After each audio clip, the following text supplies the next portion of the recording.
Shalom saudara dan saudari yang terkasih dalam Tuhan kita Yesus Kristus. Marilah kita luangkan waktu beberapa menit untuk berkencan dengan Tuhan saat ini, agar dari hari ke hari kita semakin dekat dengan Tuhan, sehingga hidup kita semakin diberkati dan menjadi berkat.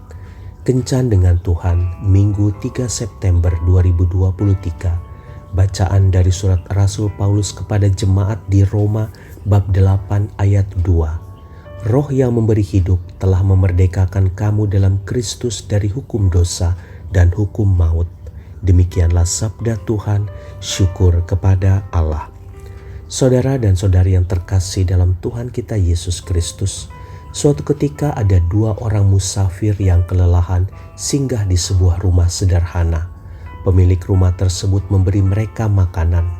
Sebelum melepas keduanya kembali ke perjalanan, ia juga memberi mereka perbekalan. Saat meneruskan perjalanan, seorang dari musafir itu menangis. "Mengapa kau menangis?" tanya temannya. "Aku terharu. Kebaikan pemilik rumah tersebut adalah anugerah bagiku." Jawab musafir kedua, "Anugerah? Bukankah kita sering mendapat pertolongan serupa dari orang lain?"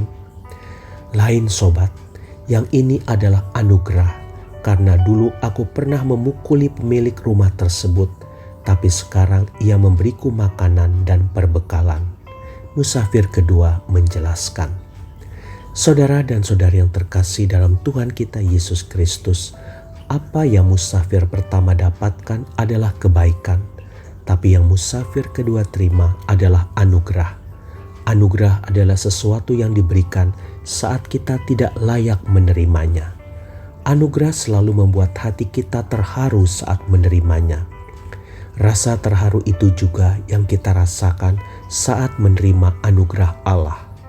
Dosa pada mulanya membuat kita terpisah dari Allah, bahkan membuat kita menjadi lawan Allah. Kecenderungan dari perilaku kita membuahkan kejahatan semata. Ketetapan bagi para pendosa adalah dilempar ke dalam jurang maut. Namun syukur kepada Allah, Dia memberi kita anugerah tak terkira. Karena begitu besar kasih Allah kepada kita, maka diberilah Yesus putranya yang tunggal menjadi tebusan bagi dosa-dosa kita. Kita yang sebelumnya menanggung kutuk dosa, sekarang dimerdekakan.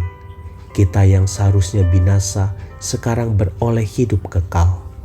Marilah kita menjadi anak-anak Allah yang dapat memanggil Dia, Ya Aba, Ya Bapa. Saudara dan saudari yang terkasih dalam Tuhan kita Yesus Kristus, kita menerima anugerah Allah yang tak terkira besarnya. Mungkinkah akan kita sia-siakan?